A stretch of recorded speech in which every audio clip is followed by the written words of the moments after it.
And we learn more about the enemy by looking at the types than reading directly about him. ఈ 18 రకముల వ్యక్తుల గురించి మనం చదువుతున్నప్పుడు మన శత్రువైనటువంటి క్రీస్తు విరోధిని గురించి అనేకమైనటువంటి సంభవాలు మనం తెలుసుకోగలుగుతున్నాం. So we have seen Cain, Nimrod, Pharaoh and Balak. కైను, నిమ్రోదు, మరి ఫరో, బాలాకు అన్నటువంటి నలుగురు వ్యక్తుల గురించి మనం చూసాం. Today I want to talk about the fifth type of the Antichrist. క్రీస్తు విరోధికి వలె ఉన్నటువంటి 5వ రకమైనటువంటి వ్యక్తిని గురించి నేను మాట్లాడుతున్నాను. A man that you may be familiar with. మరి ఆ వ్యక్తి మీ అందరికి బాగా పరిచయం ఉన్నటువంటి వ్యక్తే. His name is Sisera. ఆయన పేరు Sisera. Let's turn to Judges chapter 5. న్యాయాధిపతుల గ్రంథం 5వ అధ్యాయంలోనికి మనం వెళ్దాం. And read verse 19. న్యాయాధిపతుల గ్రంథం 5వ అధ్యాయం 19వ వచనాన్ని మనం చదువుదాం. రాజులు వచ్చి యుద్ధము చేసిరి, మెగిద్దో కాలువల యుద్ధనున్న తానాకులో కానాను రాజులు యుద్ధము చేసిరి. Now look at verse 4. 4వ వచనం, 5వ అధ్యాయం 4వ వచనాన్ని మనం చూద్దాం. Chapter 5 verse 4. Yes, verse 4. ఇశ్రాయేలు దేవుడైన యెహోవాను కీర్తించెదను. యెహోవా, నీవు షేయిరు నుండి బయలుదేరినప్పుడు, ఏదోము పొలము నుండి బయలుదేరినప్పుడు భూమి వణికెను, ఆకాశము నీళ్లను కురిపించెను, మేఘములు వర్షించెను. You see, this never happened in the past. ఇది గతంలో ఎప్పుడు కూడా జరిగినటువంటి సంభవం కాదు. ఇది The song that Deborah is singing is not about what happened. Deborah రాసినటువంటి ఈ కీర్తన, ఈ పాట జరిగినటువంటి సంభవాన్ని గురించి పాడటం లేదు. It's talking about the future when Jesus Christ will march through Edom. మరి ఏదోము నుండి యేసుక్రీస్తు ప్రభువారు నడిచి వెళ్తున్నటువంటి ఆ భవిష్యత్తులో జరిగే సంభవాన్ని ముందుగానే దెబోరా ఇక్కడ ప్రవచనపూర్వకంగా పాడుతుంది. This is talking about the second coming of Jesus Christ. యేసుక్రీస్తును గురించినటువంటి రెండవ రాకడను గురించి తెలియజేస్తున్నటువంటి విషయం. The mountains never melted when God came up from Sinai. మరి దేవుడు సియోనులో నుండి వచ్చినప్పుడు పర్వతములు ఏమాత్రము కరిగిపోలేదు. But that will happen in the future. అది ఎప్పుడు జరగబోతుందంటే భవిష్యత్తులో జరగబోతున్న కార్యం అది. So all these things are prophetical in nature. ఇవన్నీ కూడా మరి ప్రవచనాత్మకంగా భవిష్యత్తులో జరిగేటువంటి కార్యాలు. This song is written by Deborah after the death of Sisera.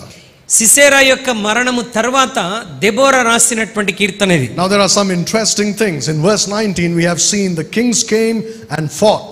19వ వచనంలో మనం చూసాం, రాజులు వచ్చి యుద్ధము చేసిరి అన్నటువంటి మాట. By the waters of Megiddo. Megiddo కాలువల యుద్ధనున్న తానాకులో. You know what happens at Megiddo? Megiddo దగ్గర ఏం జరుగుతుందో తెలుసా? At Megiddo you have the great battle of Armageddon. మరి మెగిద్దో దగ్గర మరి గొప్ప యుద్ధమైనటువంటి హర్మగెద్దోను యుద్ధం జరుగుతుంది. And that happens at the second coming of Jesus Christ. అది ఎప్పుడు జరుగుతుందంటే యేసుక్రీస్తు యొక్క రెండవ ఆగమనంలో జరుగుతుంది.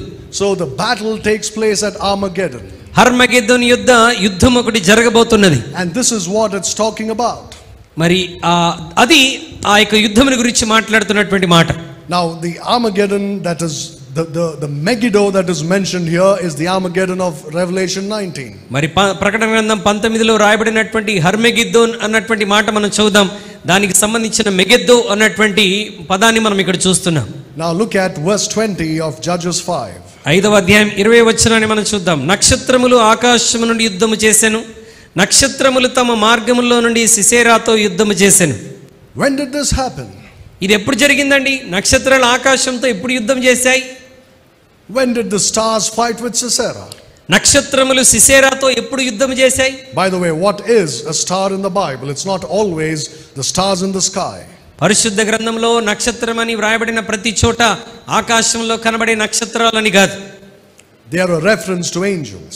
నక్షత్రములు అంటే గతంలో మనం నేర్చుకున్నాం, అవి దూతలకు సంబంధించినటువంటి మాట. It's very clearly there in the book of Revelation. ప్రకటన గ్రంథంలో చాలా స్పష్టంగా నక్షత్రములు దూతలకు మరి సూచనని మనం చదువుకున్నాం. So when Deborah is talking about Sisera, she is giving him the attributes of the Antichrist. Deborah సిసేరాను గురించి పాడుతా ఉన్నప్పుడు అంత్యక్రీస్తు కలిగి ఉన్నటువంటి లక్షణాలను ఇక్కడ తను వివరిస్తూ ఉన్నది. And she is calling the Antichrist by the name of Sisera. ఈ క్రీస్తు విరోధిని ఆమె ఇక్కడ ఏ పేరుతో పిలుస్తుందంటే సిసేరా అన్న పేరుతో పిలుస్తుంది. And so the stars fight against Sisera. నక్షత్రములు సిసేరాకు వ్యతిరేకముగా యుద్ధము చేసెను. When did this happen? ఇది ఎప్పుడు జరిగింది? Look at Revelation chapter 12. ప్రకటన గ్రంథం 12వ అధ్యాయంలోనికి ఒకసారి రండి. Revelation chapter 12. ప్రకటన గ్రంథం 12వ అధ్యాయం. And look at verse 4. 4వ వచనాన్ని మనం చదువుతున్నాం. దాని తోక ఆకాశ నక్షత్రములలో 3వ భాగము నీడ్చి వాటిని భూమి మీద పడవేసెను. కననయ్యున్న ఆ స్త్రీ కనగానే ఆమె శిశువును మృంగివేయవలనని ఆ ఘట సర్పము స్త్రీ ఎదుట నిలుచుండెను. Look at verse 7. 7వ వచనం. అంతట పరలోకమందు యుద్ధము జరిగెను. మిఖాయేలును అతని దూతలను ఆ ఘట సర్పంతో యుద్ధము చేయవలనని ఉండగా. So the stars are the angels, and this fight takes place in heaven in the tribulation. నక్షత్రములనగా దూతలు. ఈ యుద్ధం అనంటే అది పరలోకములో జరగబోతున్నటువంటి యుద్ధం అని మనం చూసాం. And the man who is fighting with Sisera, సిసేరాతో పోరాడుతున్నటువంటి వ్యక్తి, in Judges chapter 4, మనం ఇందాక న్యాయాధిపతుల గ్రంథం 4వ అధ్యాయంలో మనం చూస్తే, who is Barak, అతను Barak. he is a type of Jesus Christ. ఇక్కడ బారాకు మరి క్రీస్తుకు సాదృశ్యంగా ఉన్నటువంటి వాడు. So you have one man who is the type of the Antichrist, ఒక వ్యక్తి క్రీస్తుకి క్రీస్తు విరోధికి సాదృశ్యంగా ఉన్నాడు. and another man who is a type of Jesus Christ. మరి ఒక వ్యక్తి యేసుక్రీస్తు ప్రభువారికి సాదృశ్యంగా ఉన్నాడు. And they are fighting. ఈ ఇద్దరు కూడా పోరాడుతున్నారు. And the man Barak defeats Sisera. Barak సిసేరాతో యుద్ధమాడి విజయం పొందుతాడు. And that is just like how the Lord Jesus Christ will defeat the Antichrist. యేసుక్రీస్తు ప్రభువారు కూడా క్రీస్తు విరోధితో పోరాడి ఎలాగైతే విజయం పొందుతాడో అదే విధంగా బారాకు సిసేరాతో విజయం పొందాడు. This happens at Megiddo.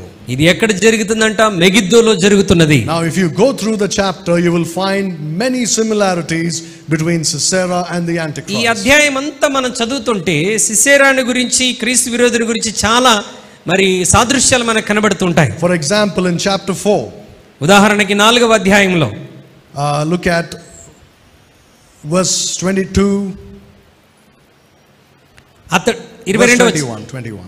21వ వచనం.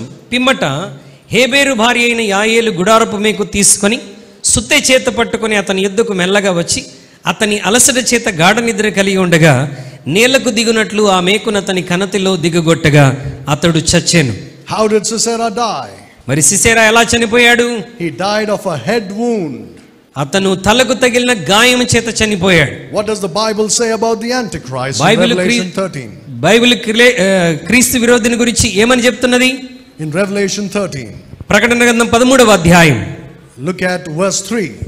ప్రకటన గ్రంథం 13వ అధ్యాయం 3వ వచనాన్ని దయచేసి మనం చూద్దాం. ప్రకటన గ్రంథం 13వ అధ్యాయం 3వ వచనం. దాని తలలలో ఒక దాని చావు దెబ్బ తగిలినట్టుండెను.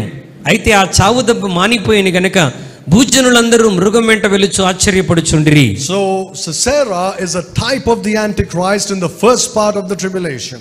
మరి ఈ యొక్క శ్రమల కాలపు మొదటి భాగంలో ఈ సిసేరా క్రీస్తు విరోధికి సాదృశ్యంగా కనబడుతున్న వాడుగా ఉన్నాడు. Remember what we spoke about. మనం దేని గురించి మాట్లాడామో గుర్తుపెట్టుకోనండి. That the Antichrist dies and comes back to life in the middle of the tribulation. ఈ శ్రమల కాలం మధ్య భాగంలో మరి క్రీస్తు విరోధి చనిపోయి మరలా వాడు తిరిగి లేస్తాడని మనం చూసాం. To imitate the death and resurrection of Jesus Christ. ఎందుకనగా క్రీస్తు యొక్క మరణమును ఆయన పునరుద్ధానమును ఇమిటేట్ చేయటానికి క్రీస్తు విరోధి కూడా చనిపోతాడు, మరలా తిరిగి లేస్తాడు. And he would die of a head wound. అతను తలకు తగిలిన గాయముతో చావు దెబ్బతిని చేస్తాడు. Just like Sisera. సిసేరా వలె. Right, so Sisera is killed by a head blow, you could say. మరి సిసేరా కూడా తలకు తగిలిన గాయముతో చనిపోయినట్టుగా మనం చూస్తున్నాం. Look at Revelation chapter 3 and verse 15. ప్రకటన గ్రంథం 3వ అధ్యాయం 15వ వచనం దయచేసి చూడండి. ప్రకటన గ్రంథం Genesis chapter 3 verse 15. ఆదికాండం 3వ అధ్యాయం 15వ వచనాన్ని మనం గత వారంలో కూడా చదువుకున్నాం. అక్కడ ఏమని రాయబడినది? చాలా స్పష్టంగా దేవుని వాక్యము ఏమని చెప్తున్నదంటే, మరియు నీకును స్త్రీకిని నీ సంతానమునకును ఆమె సంతానమునకును వైరము కలగజేసేదను, అది నిన్ను తల మీద కొట్టును, నీవు దాన్ని మడిమె మీద కొట్టుదు అని చెప్పాను. You see that? God prophesied the head wound long ago. దేవుడు మరి చాలా కాలం పూర్వమే దేవుడు మరి శత్రువు ఏ విధంగా తలకు తగిలిన గాయంతో చనిపోతాడో రాసి ఉంచాడు. And that exactly is how Sisera dies. మరి ఇప్పుడు సిసెరా ఎలా చనిపోయాడు? తన తలకు కనికితిలో తగిలినటువంటి గాయం ద్వారా చనిపోయాడు. But the only difference is the type stops there. అయితే మరి దానిలో ఉన్న వ్యత్యాసం ఏంటంటే వారి సాదృశ్యానికి సంబంధించిన విషయం మనల్ని అక్కడ ఆపుతుంది. And when you go to the Antichrist, he comes back to life. అయితే వీరికి క్రీస్తు విరోధికి ఉన్న వ్యత్యాసం ఏంటంటే క్రీస్తు విరోధి చనిపోయి మరలా తిరిగి లేస్తాడు.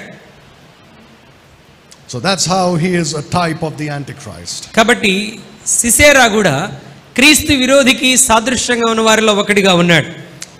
Let's move to another one. మరి యొక్క క్రీస్తు విరోధికి సాదృశ్యమైన మరొక వ్యక్తిని చూద్దాం. This man's name is Abimelech. అబీమెలెక్. ఇతని పేరు అబీమెలెక్. And he is found in Judges chapter 9. ఇతను న్యాయాధిపతుల గ్రంథం 9వ అధ్యాయంలో మనం అతన్ని చూస్తాం. Look at Judges 9 verses 22 to 24. న్యాయాధిపతుల గ్రంథం 9వ అధ్యాయం 22-24 వచనాలను మనం చూస్తాం. అబీమెలెకు 3 సంవత్సరాలు ఇశ్రాయేలుల మీద ఏలికై ఉండెను. అప్పుడు యెరుబ్బయలు 70 మంది కుమారులకు చేయబడిన ద్రోహ ఫలము వారిని చంపిన అబీమెలెకును వారి సహోదరుని మీదికిని అతడు తన సహోదరులను చంపునట్లు అతని చేతులను బలపరిచిన షెకెము యజమానుల మీదికిని వచ్చునట్లును వారు చేసిన ప్రాణహత్య వారి మీద వచ్చునట్లును దేవుడు అబీమెలెకును షెకెము యజమానులకును వైరము కలుగుటకై వారి మీదికి దురాత్మను పంపెను. Now this man is also a type of the Antichrist. ఈ అబీమెలెకు అనేటువంటి వ్యక్తి కూడా క్రీస్తు విరోధికి సాదృశ్యంగా ఉన్నటువంటి వాడు. And once again he is also a type of the Antichrist in the first half of the tribulation. ఇతను కూడా శ్రమల కాలం మొదటి భాగంలో క్రీస్తు విరోధి ఎలాగైతే ఉంటాడో ఇతని జీవితం కూడా అలాగే సాదృశ్యంగా కనబడుతుంది. Now isn't it very strange that all these men die of head wounds? మరి ఈ వ్యక్తులు తలకు తగిలిన గాయాలతో చనిపోవటం అన్నటువంటి చాలా వ్యత్యాసమైన మాటను గమనించండి. Look at verses 52 and to 54. 52 నుంచి 54 వచనాలు మనం ఒకసారి చూద్దాం. అబీమెలెకు ఆ గోపురమునొద్దకు వచ్చి దాని మీద పడి యుద్ధము చేసి అగ్ని చేత దాన్ని కాల్చుటకు గోపుర ద్వారమునొద్దకు రాగా ఒక స్త్రీ అబీమెలెకు తల మీద తిరుగటి మీది రాతిని పడవేసినందున అతని కపాలము పగిలెను.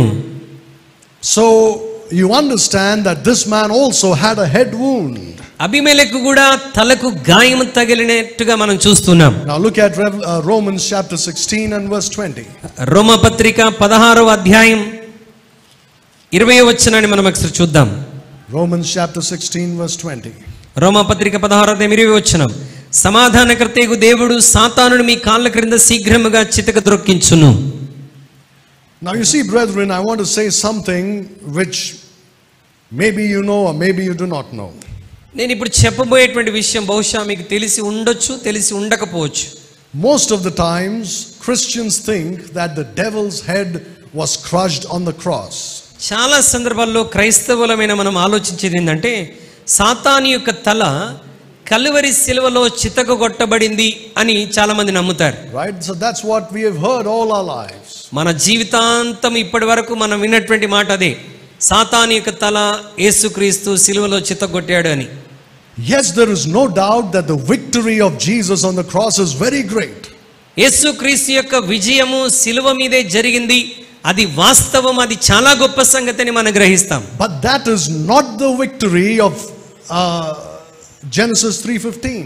అయితే ఆ విజయము ఆదికాండం 3:15లో చెప్పబడినటువంటి విజయము కాదు. The victory that he had ఆయన కలిగి ఉన్నటువంటి విజయము was over death, అది మరణం మీద విజయం పొందాడు. and he made an open show of principalities and powers according to Colossians. మరి కొలసీ పత్రికలో రాయబడినటువంటి అంధకార సంబంధమైనటువంటి వాటి మీద విజయమును పొందినట్టుగా మనం చూస్తున్నాం. But he did not crush the devil's head on the cross. అయితే కల్వరి శిలువలో యేసుక్రీస్తు ప్రభువారు సాతాను తలను చితగొట్టలేదు. Now for some of you who have heard of this all your lives will think, what are you saying? ఇప్పుడు అనేక సంవత్సరాలుగా ఈ మాట వింటూ వచ్చిన మనం ఇప్పుడు నేను ఈ మాట చెప్తున్నప్పుడు ఈయన ఏం మాట్లాడుతున్నాడని మీరు అనుకోవచ్చు. But think about it. ఒక విషయం ఆలోచించండి. What happens to a snake if you crush its head? ఒక సర్పమును దాని తలను చితగొడితే ఏం జరుగుతుంది చెప్పండి? What happens? it will die. చనిపోతుంది. It will not survive. అది ఏమాత్రము బ్రతికుండే అవకాశం లేదు. You can hit it anywhere on the body, it can survive. దాని శరీరంలో మీరు ఎక్కడ కొట్టినా అది కొంచెం సర్వైవ్ అవ్వగలదేమో కానీ తలను చితగ్గొడితే అది మరలా బ్రతికే అవకాశం లేదు. So the meaning that comes out when you think that Jesus crushed his head on the cross, యేసుక్రీస్తు ప్రభువారు ఒకవేళ సాతాను తలను చితగొట్టేశాడు సిలువలో అని అంటే దాని అర్థం ఏంటంటే the devil is gone. అంటే సాతానుడిగా పూర్తిగా నాశనం అయిపోయాడు అని అర్థం. He is not there anymore. ఇక సాతానుడు లేడు అని మనం అర్థం చేసుకోవాలి. Right? అంతేనా? Is he there or is he not there? మరి ఇప్పుడు సాతానుడు ఉన్నాడంటారా లేడంటారా? Do you know that there are some denominations which teach that the devil is not there anymore? కొన్ని డినామినేషన్స్ ఏమని బోధిస్తే తెలుసా? అతడు దయ్యం లేదు, అపవాది లేదు, సాతానుడు లేడని బోధిస్తుంటారు. They teach that he has been bound by Jesus Christ. యేసుక్రీస్తు ద్వారా వాడు బంధించబడ్డాడని బోధిస్తూ ఉంటారు. And that his head has been crushed on the cross. ఆయన తల కల్వరి సిలువలో చితగొట్టిందని బోధిస్తూ ఉంటారు. They don't see the difference. ఇక్కడ వ్యత్యాసాన్ని వారు గమనించలేకపోతున్నారు. Jesus binds him in the millennium. యేసుక్రీస్తు ప్రభువారు వాడిని ఎప్పుడు బంధిస్తాడు? 1000 ఏళ్ల పరిపాలనలో బంధించి వేస్తాడు. Not now. ఇప్పుడు కాదు. Now how does he look? ఇప్పుడు వాడు ఎలా కనబడతాడు అని అంటే, right, many times preachers do this. చాలా సందర్భాల్లో ప్రసంగికులు ఇలా చెప్తూ ఉంటారు. Right, they rebuke the devil. They rebuke the devil. వారు అపవాదిని ఎదిరిస్తూ ఉంటారు ఇలాగ. Right, and they bind the devil. వారు ఇలా చెప్తుంటారు, యేసు నామములో వాడిని బంధిస్తున్నామంటారు. Right? Well, you can say that. I'm not saying it's wrong. మీరు అలా చెప్పొద్దు, అది తప్పు అని నేను అనట్లేదు. But I'll tell you something. అయితే మీకు ఒక విషయం జ్ఞాపకం చేస్తున్నాను. This very courageous preacher who's saying, I bind you, Satan. ఈ ధైర్యం కలిగిన ప్రసంగికుడు, సాతానా యేసు నామములో నిన్ను బంధిస్తున్నానని చెప్తున్నవాడు, if the devil should appear before him, ఒకవేళ నిజంగా సాతానుడు ఆ పాస్టర్ గారి ముందు కనబడితే, he will die of a heart attack. ఆ సాతాన్ని చూసి గుండెకి చచ్చిపోతాడు. All his faith will be gone. అతని విశ్వాసం అంతా ఎగిరిపోతుంది. Read about it in Job chapter 27. యోబు గ్రంథం 27వ అధ్యాయంలో గనుక మీరు చదివితే, it says, when people see him, all sorts of things happen to them. మరి ప్రజలు వాడిని చూసినప్పుడు రకరకాల సంభవాలు జరిగినాయి. They die of a heart attack. వారు గుండెకి చనిపోతారు. Look at 1 Peter chapter 5 verse 8. మొదటి పేతురు 5వ అధ్యాయం 8వ వచనం గనుక మనం చదివినట్లయితే అక్కడ ఏమని రాయబడి జాగ్రత్తగా గమనించండి. 5:8 నిబ్బరమైన బుద్ధి గలవారై మెలకువగా ఉండుడి, మీ విరోధి అయిన అపవాది గర్జించు సింహం వలె ఎవరిని మృంగుదునా అని వాడు వెతుకుచూ తిరుగులాడుచున్నాడు. You think he's afraid if you say, I bind you? నేను నిన్ను బంధిస్తున్నాను అని నువ్వు చెప్పగానే వాడు భయపడిపోతాడా? No. భయపడడండి. He's a roaring lion. వాడు ఎలా ఉన్నాడంట? గర్జించు సింహం లాగా ఉన్నాడంట. Unless a Christian is walking closely with Jesus Christ, ఒక క్రైస్తవుడు యేసుక్రీస్తుతో సన్నిహితమైన సహవాసంలో నడుచుకుంటే తప్ప he has no power against the devil. సాతాను మీద అతను ఎలాంటి అధికారాన్ని, శక్తిని కలిగి ఉండలేడు. But if you are walking closely with Jesus Christ, నీవు యేసుక్రీస్తుతో సన్నిహితముగా నడుచుకుంటున్నప్పుడు మాత్రమే the Lord will not allow him to touch you. దేవుడు వాడు నిన్ను తాకునట్లుగా ఎప్పటికీ వాడికి అనుమతించడు. Unless it is part of God's will.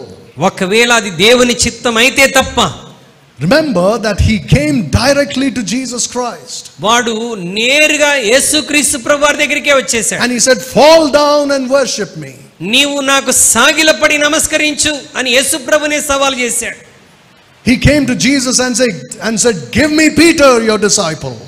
ఇదిగో నీ శిష్యుడైనటువంటి పేతురును నాకు ఇవ్వమని అడుగుతున్నా. I will sift him like wheat.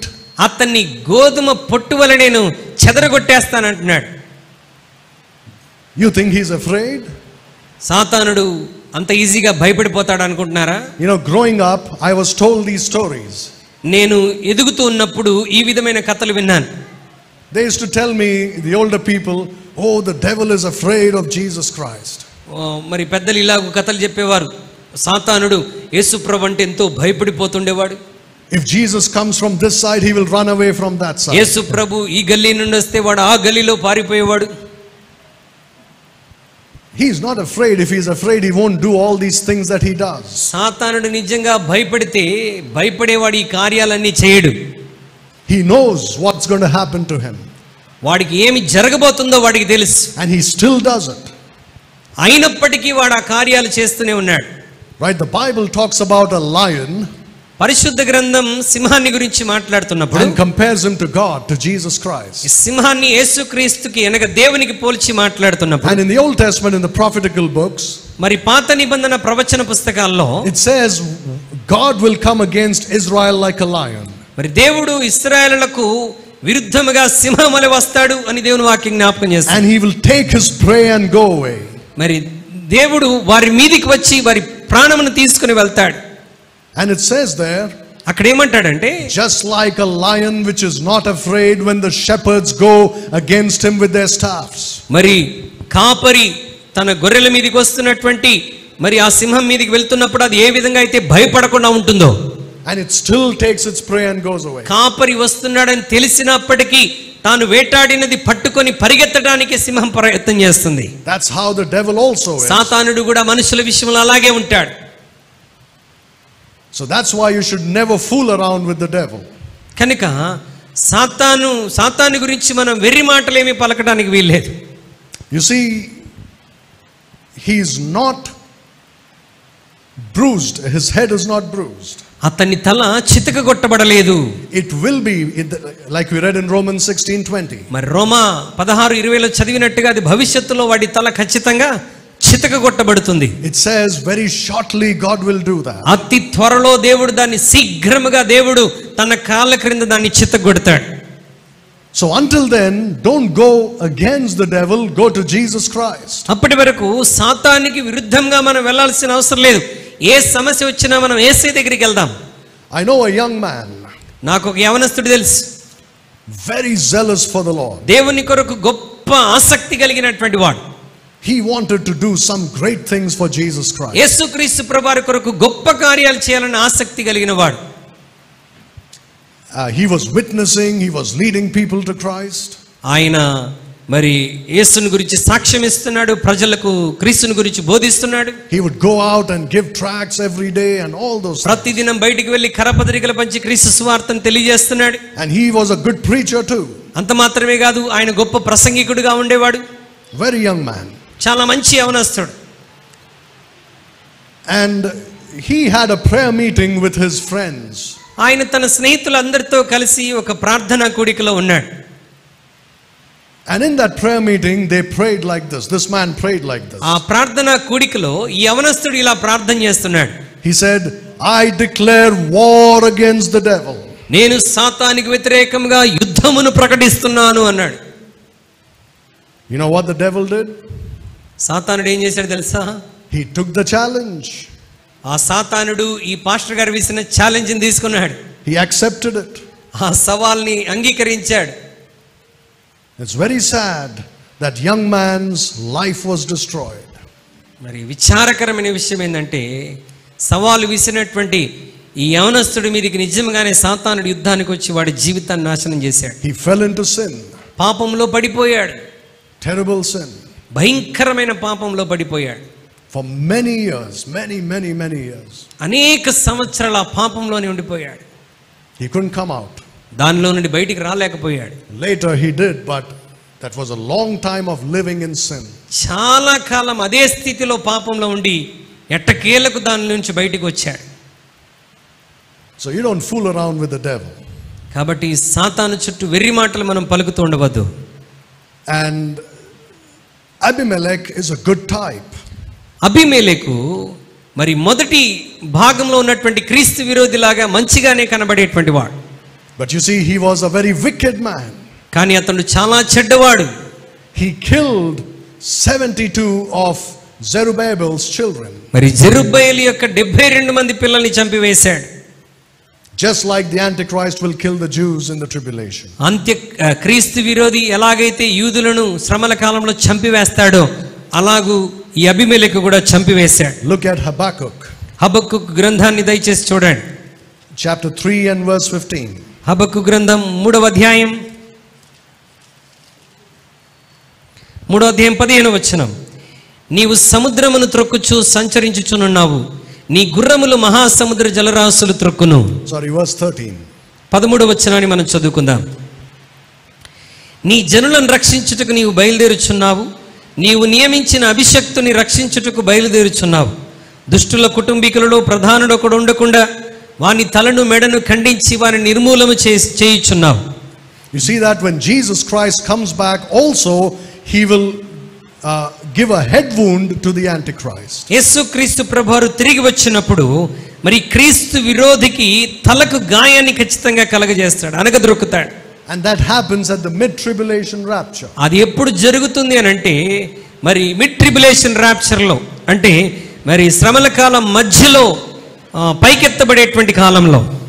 That's when the Antichrist receives a head wound. అక్కడ క్రీస్తు విరోధి తల చితగొట్టబడుతుంది. So you have Sisera and you have Abimelech. So Sisera గురించి మనం విన్నాం, అదే విధంగా అబిమెలెకు గురించి మనం విన్నాం, క్రీస్తు విరోధికి సాదృశ్యంగా ఉన్నవారు. Now I want to talk about a man you would not think would be a type of the Antichrist. బహుశా ఇతను క్రీస్తు విరోధి అయి ఉండడు అని మనం అనుకునేటువంటి మరొక వ్యక్తిని గురించి నేను చెప్తున్నాను. His name is Absalom. ఆయన పేరు ఏంటి అని అంటే అబ్షాలోము.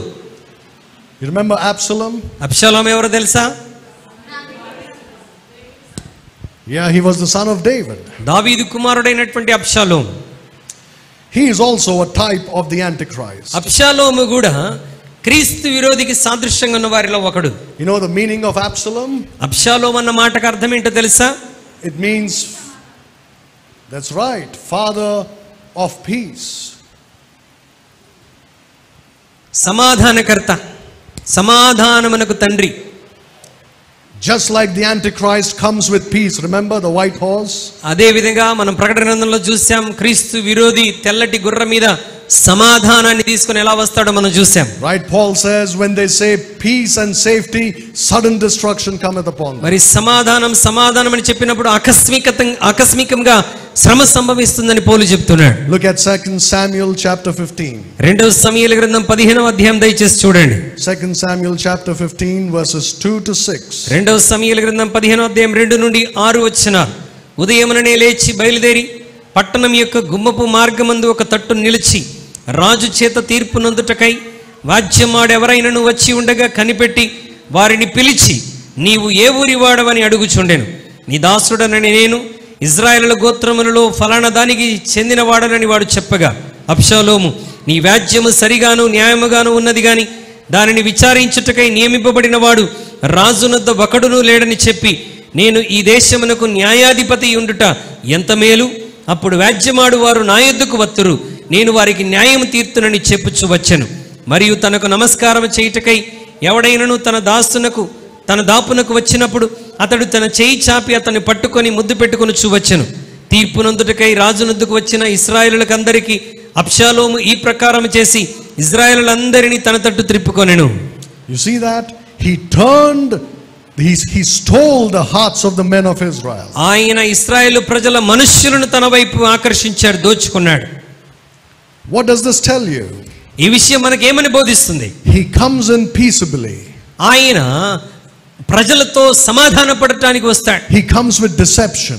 ఆయన మోసంతో వస్తూ ఉన్నాడు. And he comes against David, the anointed of the Lord. మరి దేవుని అభిషక్తుడైనటువంటి దావీదుకు వ్యతిరేకముగా ఇతను వస్తున్నాడు. He is a son of David. ఇతను దావీదు యొక్క కుమారుడే. Just like the Antichrist will have Israel or Jewish blood in him. మరి అదే విధంగా క్రీస్తు విరోధి ఇశ్రాయేలు రక్తాన్ని లేకపోతే యూదుల రక్తాన్ని ఎలాగైతే కలిగి ఉంటాడో and still go against his own people. ఇశ్రాయేలులో నుండి వచ్చినటువంటి వాడే మరలా ఇశ్రాయేలులకు యూదులకు వ్యతిరేకంగా వెళ్తున్నవాడు క్రీస్తు విరోధి. Just like Absalom. అదే విధంగా అబ్షాలోము కూడా. He comes with peace and deception. అబ్షాలోము కూడా సమాధానముతో మోసముతో ఇశ్రాయేలు ప్రజల దగ్గరికి వస్తున్నాడు. Look at Daniel chapter 8 and verse 25. దానియేలు గ్రంథం 8వ అధ్యాయం 25వ వచనాన్ని దయచేసి చూడండి. దానియేలు గ్రంథం 8వ అధ్యాయం 25వ వచనాన్ని మనం చదువుకుంటున్నాం. మరియు అతడు ఉపాయము కలిగిన వాడై మోసము చేసి తనకు లాభము తెచ్చుకొనును. అతడు అతిశయపడి తన్ను తాను హెచ్చించుకొనును. క్షేమముగా ఉన్న కాలమందు అనేకులను సంహరించును. అతడు రాజాదిరాజుతో యుద్ధము చేయను గాని కడపట అతని బలము దైవాధీనం వలన కొట్టివేయబడును. Look at chapter 11 verse 24. దానియేలు గ్రంథం 11వ అధ్యాయం 4వ వచనాన్ని కూడా మనం దయచేసి చదువుకుందాం. అతడు సమాధాన క్షేమము గల దేశమునకు వచ్చి తన పితరులు కాని తన పితరుల పితరులు గాని చేయని దానిని చేయను. ఏదనగా అచ్చట ఆస్తిని దోపుడు సొమ్మును ధనమును విభజించి తన వారికి పంచిపెట్టును. అంతట కొంతకాలము ప్రాకారములను పట్టుకొనుటకు కుట్ర చేయును. These are talking about the Antichrist. ఇవన్నీ కూడా క్రీస్తు విరోధిని గురించి రాయబడినటువంటి మాటలు. That he comes in with peace. అతను ఏ విధంగా వస్తాడంట? సమాధానముతో వస్తాడు. Just like Absalom. అబ్షాలోము ఎలాగైతే సమాధానంతో వస్తున్నాడో. Absalom rebelled against David. అబ్షాలోము అభిషిక్తుడైన దావీదుకు వ్యతిరేకముగా వెళ్ళినటువంటి వాడు. And David is one of the great types of Jesus Christ in the Old Testament. దావీదు పాత నిబంధన కాలంలో యేసుక్రీస్తుకి సాదృశ్యముగా ఉన్నటువంటి వాడు. So the Antichrist rebels against Jesus Christ. కాబట్టి మనం నేర్చుకుంటున్నట్టుగా క్రీస్తు విరోధి మరి క్రీస్తుకు వ్యతిరేకముగా లెగుస్తూ ఉన్నాడు. Now look at 2 Samuel chapter 14. 2వ సమూయేలు గ్రంథం 14వ అధ్యాయంలోనికి ఒకసారి రండి. Verses 25 and 26. 2వ సమూయేలు గ్రంథం 14వ అధ్యాయం 24, 25 వచనాలు. అయితే రాజు అతడు నా దర్శనము చేయక తన ఇంటికి పోవరనని ఉత్తర్వు చేయగా అబ్షాలోము రాజదర్శనము చేయక తన ఇంటికి పోయాను. ఇశ్రాయేలులందరిలో అబ్షాలోమంత సౌందర్యము గలవాడు ఒకడును లేడు. అరికాలు మొదలుకొని తల వరకు ఏ లోపమున అతని యందు లేకపోయాను. Verse 26. 26వ వచనం. తన తల వెంట్రుకలు భారముగా ఉన్నందున ఏటేటా అతడు వాటిని కత్తిరించుచు వచ్చెను. కత్తిరించినప్పుడెల్లా వాటి ఎత్తు రాజు తూనికను బట్టి 200 తులములాయెను. So he was a very handsome, beautiful man. చాలా సౌందర్యము అందము కలిగినటువంటి వాడు అబ్షాలోము. And the Bible says that the devil also is like that in Ezekiel 28:15. హెచ్కేలు గ్రంథం 28:15లో సాతానుడు అపవాది కూడా అదే విధంగా సౌందర్యముగా ఉన్నటువంటి వాడని బైబిల్ చెప్తుంది. God made him perfect in beauty and wisdom. దేవుడు అద్భుతమైన జ్ఞానముతో సౌందర్యముతో వాడిని తయారు చేశాడు. And Absalom is a hairy man like Esau is a hairy man. మరి అబ్షాలోము కూడా ఏశావు ఎలాగైతే మరి వెంట్రుకలు కలిగినటువంటి వాడుగా ఉన్నాడో మరి అబ్షాలోము కూడా తన శరీరంలో అధికముగా వెంట్రుకలు కలిగినటువంటి వాడు. And Esau, as we are going to see, is also a type of the Antichrist. ఏశావు కూడా క్రీస్తు విరోధికి సాదృశ్యంగా ఉన్న వారిలో ఒకడని మనం చూసాం. So Absalom, a type of the Antichrist, is perfect in beauty. మరి సౌందర్యంలో ఎటువంటి లోపం లేని వాడైనటువంటి అబ్షాలోము కూడా క్రీస్తు విరోధికి సాదృశ్యంగా ఉన్న వారిలో ఒకడు. Now look at how he dies in 2 Samuel chapter 18. 2వ సమూయేలు గ్రంథం 18వ అధ్యాయంలో అబ్షాలోము యొక్క మరణం ఎలా ఉంటుందో మనం చూద్దాం రండి. Verses 9 and 10. 18వ అధ్యాయం 9-10 వచనాలు. అబ్షాలోము కంచెర గాడిద మీద ఎక్కిపోవచ్చు దావీదు సేవకులకు ఎదురాయను. ఆ కంచెర గాడిద ఒక గొప్ప మస్తకి వృక్షం యొక్క చిక్కు కొమ్మల క్రిందికి పోయినప్పుడు అతని తల చెట్టుకు తగులుకొనినందున అతడు ఎత్తబడి ఆకాశమునకు భూమికి మధ్యను వ్రేలాడుచుండగా అతని క్రిందనున్న కంచెర గాడిద సాగిపోయెను. He hangs to death. మరి అతను ఉరివేయబడినట్టుగా చనిపోయాడు. Well, he didn't die when he hanged, of course. ఆయన వ్రేలాడుతున్నప్పుడు చనిపోలేదు. But he was hanging there when Joab and his men went and killed him. మరి అతను వ్రేలాడుతున్నప్పుడు యోవాబు కత్తి చేత చంపినట్లుగా మనం చూస్తున్నాం. And the Bible says, cursed is every man that hangeth on a tree. మరి రానును వ్రేలాడిన ప్రతివాడు శాపగ్రస్తుడని దేవుని వాక్యం జ్ఞాపకం Now చేస్తుంది. look at one more thing about this man. అబ్షాలోముని గురించి మరొక విషయాన్ని మనం చూద్దాం. Look at chapter 18 and verse 18 of 2 Samuel. 18వ అధ్యాయం 18వ వచనం మనం చూద్దాం. తన పేరు నిలుపుటకు తనకు కుమారులు లేరనుకొని అబ్షాలోము తాను బ్రతికి ఉండగా ఒక స్తంభము తెచ్చి దానిని రాజులోయలో తన పేరిట నిలబెట్టి అతడు ఆ స్తంభమునకు తన పేరు పెట్టి ఉండెను. నేటి వరకు అబ్షాలోము స్తంభమని దానికి పేరు. Look at Revelation 13. Later on, you will see that the Antichrist also makes something like this for people to worship. It's called an image. ప్రకటన 13లో కూడా మనం చూసినట్లయితే మరి క్రీస్తు విరోధి కూడా ఇటువంటి ఒక స్తంభం వంటి దాన్ని అతడు సిద్ధపరిచినట్లుగా మనం ప్రకటన గ్రంథంలో చూస్తాం. And Nimrod, Nimrod of course built the tower. Nimrod అయితే ఒక గోపురాన్ని నిలబెట్టాడు. Nebuchadnezzar built an image. Nebuchadnezzar ఎత్తైన విగ్రహము నిలబెట్టాడు. You see, all these men are types of the Antichrist. వీరందరూ కూడా క్రీస్తుకి విరోధికి సాదృశ్యంగా ఉన్నటువంటి వారే. But there is something about Absalom that you must notice. అబ్షాలోముని గురించి మరొక ప్రత్యేకమైన విషయం ఉంది, మనం గుర్తించాలి. You know what that is? అదేంటో తెలుసా? It says that every time, we have already read that verse, every time somebody came to him, he kissed them. అబ్షాలోము దగ్గరికి ఎవరైనా వచ్చిన ప్రతిసారి వారిని ఎలా చేర్చుకుంటున్నాడంట? ముద్దు పెట్టి చేర్చుకుంటున్నాడు. Right? He kisses them. వారికి ముద్దు పెడుతూ ఉన్నాడు. You know what that is? దాని అర్థం ఏంటో తెలుసా? That is one of the signs of the Antichrist. క్రీస్తు విరోధికి ఉన్నటువంటి గుర్తులలో ఒక గుర్తది. Who else kissed somebody in the Bible? పరిశుద్ధ గ్రంథంలో ఇంకా ఎవరు యేసుని ముద్దు పెట్టుకున్నారు? That's right. You're all reading your Bibles. That's wonderful. మీరందరూ బైబిల్ చాలా జాగ్రత్తగా చదువుతున్నారు. Judas Iscariot betrayed Jesus with a kiss. యేసుక్రీస్తు ప్రభువారిని ముద్దు పెట్టుకొని ప్రభుని తిరస్కరించేశాడు యూదా. Do you know who else does that? ఇంకా ఎవరు చేస్తారు తెలుసా? Naomi's daughter in law Orpah. No. It doesn't mean every time somebody kisses someone, it's an Antichrist. బైబిల్లో ఎవరెక్కడ ముద్దు పెట్టుకున్నా వాడు క్రీస్తు విరోధికి సాదృశ్యం అనుకోకండి. No, you know who else does that? ఇంకెవరు చేశారు తెలుసా అలాగా? There is somebody who does it today. మరి ఈ రోజు కూడా చేస్తున్నాడు. If you go to the Roman Catholic Pope, మీరు రోమన్ క్యాథలిక్ పోప్ దగ్గరికి వెళ్తే you have to kiss him and he will kiss you. మనం ఆయనను ముద్దు పెట్టుకుంటే ఆయనను మనం ముద్దు పెట్టుకొని చేర్చుకుంటాడు. You kiss with lips. మన పెదవులతో మనం ముద్దు పెడుతున్నాం. You see, that's right, that's like our lips. మన పెదవులు. Do you know where you find this? ఇది ఎక్కడ కనబడుతుంది తెలుసా? ఎక్కువగా You find this on a leopard. చిరుత మీద మనం ఆ గుర్తును మనం చూస్తాం. You go and look carefully at the spots on the leopard. చిరుత శరీరం మీద ఉన్నటువంటి ఆ మచ్చలను మనం చూస్తే It looks something like this. అది ఖచ్చితంగా ఇలా కనబడుతుంది. Like lips. పెదవుల్లాగా కనబడతాయి. And the Bible calls it a spot. Spot. అది మచ్చలు అని Bible పిలుస్తున్నది. And do you know what the Bible says about the word spot? ఈ యొక్క మచ్చను గురించి బైబిల్ ఏమని చెప్తుంది తెలుసా? It has a lot to say about it. దాని గురించి చాలా విషయాలు ఉన్నాయి. In the Old Testament, in Leviticus 13, a spot is indicative of leprosy. మరి లేవియాకాండం 13వ అధ్యాయంలో మనం చూస్తే ఆ మచ్చలు కుష్టుకి సాదృశ్యంగా మరి బైబిల్ తెలియజేస్తుంది. If you go to the book of Jude and 2 Peter, you will see that they warn you against those who are spots in your assembly. యూదా పత్రికలోను పేతురు 2వ పత్రికలో మనం చూస్తే ఆ మచ్చలు కలిగినటువంటి వారిని గురించి హెచ్చరిక దేవుని వాక్యం సెలవిస్తుంది. And in the tribulation, whoever takes the mark of the beast, which is a spot, అదే విధంగా ప్రకటన గ్రంథంలో చూస్తే మృగం యొక్క మచ్చను, మృగం యొక్క గుర్తును ఎవరైతే వేసుకుంటారో they get a disease like leprosy. వారికి కూడా మరి యొక్క కుష్టు వ్యాధి వంటి రోగం వస్తుంది.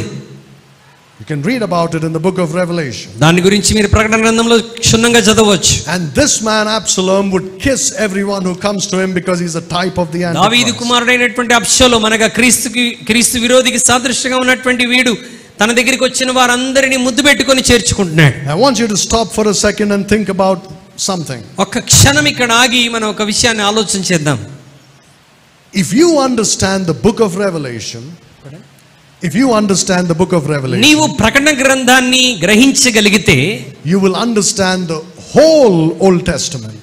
నీవు ప్రకటన గ్రంథాన్ని గ్రహించగలిగితే పాత నిబంధన గ్రంథం అంతటిని నువ్వు అవగాహన చేసుకొనవచ్చు. If you don't understand Revelation, ప్రకటన గ్రంథం నీకు అర్థం కాకపోతే most of the Old Testament will be blurred to you. You will not be able to see it.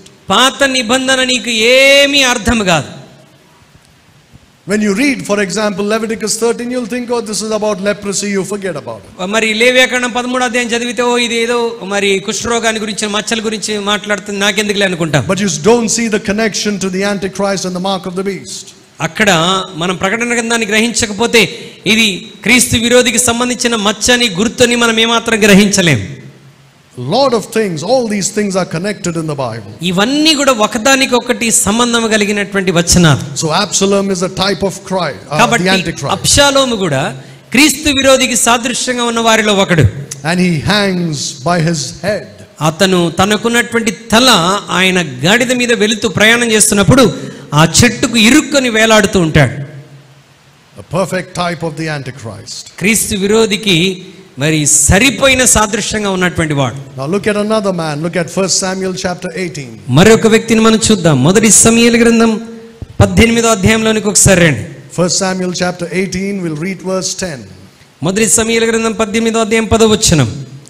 మరునాడు దేవుని యుద్ధ నుండి దురాత్మ సౌలు మీదికి బలముగా వచ్చినందున అతడు ఇంటిలో ప్రవచించుచుండగా దావీదు మునుపటిలాగున వీణ చేత పట్టుకొని వాయించెను. You can read. ఒకప్పుడు సౌలు చేతిలో ఒక ఈటె ఉండగా దావీదును పొడిచి గోడకు మరి బిగించుదుననుకొని సౌలు ఆ ఈటెను విసిరాను. అయితే అది తగలకుండా దావీదు రెండు మారులు తప్పించుకొనెను. యెహోవా తనను విడిచి దావీదునకు తోడయుండుట చూచి సౌలు దావీదునకు భయపడెను. Saul was a rebel against God. సౌలు కూడా దేవునికి తిరుగుబాటు చేసిన వారిలో ఒకడు. Just like Nimrod was a rebel.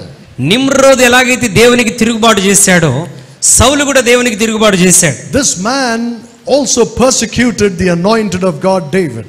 మరి ఈ సౌలు కూడా దేవుని చేత అభిషక్తుడైనటువంటి దావీదును చాలా హింసించాడు. Just like the Antichrist will persecute Israel in the tribulation. క్రీస్తు విరోధి దేవుని ప్రజలైనటువంటి ఇశ్రాయేలును ఎలాగైతే హింసకు గురి చేస్తాడో ఇక్కడ సౌలు కూడా అభిషక్తుడైన దావీదుని హింసకు గురి చేస్తున్నాడు.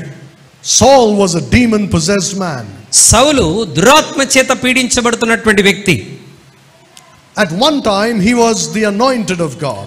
ఒకప్పుడు ఇతను కూడా దేవుని చేత అభిషేకించబడిన వాడే. He was even a prophet, the Bible says. ఒకప్పుడు ఇతను కూడా ప్రవచించిన వాడే అని బైబిల్ చెప్తుంది. Just like the Antichrist and the false prophet will prophesy in the tribulation. క్రీస్తు విరోధి అబద్ధ ప్రవక్త కూడా శ్రమల కాలంలో వాడును ప్రవచిస్తూనే ఉంటాడు. But you know, there's something else that Saul did. అయితే సౌలు చేసిన మరొక కార్యం ఏంటో తెలుసా? He tried to usurp the office of a priest. మరి యాజకుని యొక్క పనిని తాను చేయటానికి పూనుకున్నటువంటి వాడు. God would not accept Saul giving a sacrifice. సౌలు దేవునికి బలి అర్పించటం దేవుడు ఎంత మాత్రం అంగీకరించడు. It was such a horrible thing in God's sight that God took away the crown from his head. మరి దేవునికి సౌలు బలి అర్పించడానికి వీల్లేదు. అయినప్పటికీ సౌలు అర్పించాడు గనక దేవుడు మరి అతన్ని ఆ స్థానం నుండి తీసివేశాడు కోపంతో.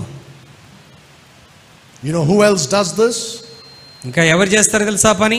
In the tribulation, శ్రమల కాలంలో ఎవరు చేస్తారు బలి అర్పించే పని? the Antichrist does that. క్రీస్తు విరోధి. He is not a priest, just like Saul was not a priest. సౌలు ఎలాగైతే యాజకుడు కాదో క్రీస్తు విరోధి కూడా యాజకుడు కాదు. Just as Saul was possessed by a devil, the Antichrist will be possessed by the devil. మరి సౌలు ఎలాగైతే దురాత్మ చేత బంధించబడి ఉన్నాడో క్రీస్తు విరోధి సాతాను చేత నింపబడినటువంటి వాడు. Many similarities there. అనేకమైనటువంటి పోలికలు సౌలుకి క్రీస్తు విరోధికి ఉన్నాయి. And do you know one more thing about Saul? సౌలును గురించిన మరొక విషయం ఏంటో తెలుసా? It says that he is a very tall man. సౌలు చాలా పొడవైనటువంటి వాడు. He is head and shoulders above everybody else in Israel. అతని తల భుజములు ఇశ్రాయేలులందరికంటే ఎత్తుగా ఉన్నటువంటివి. That's how the Antichrist will be. క్రీస్తు విరోధి కూడా అలాగే ఉంటాడు. Just like Nimrod was a giant. Nimrod కూడా ఎలాగైతే ఆజానుబాహుడుగా ఉన్నాడో The Antichrist will be a giant. క్రీస్తు విరోధి కూడా ఆజానుబాహుడుగా ఉంటాడు. He will be higher than anybody else in Israel. మరి ఇశ్రాయేలులో ఉన్న మనుషులందరికంటే ఎత్తుగా ఉన్నటువంటి వాడు.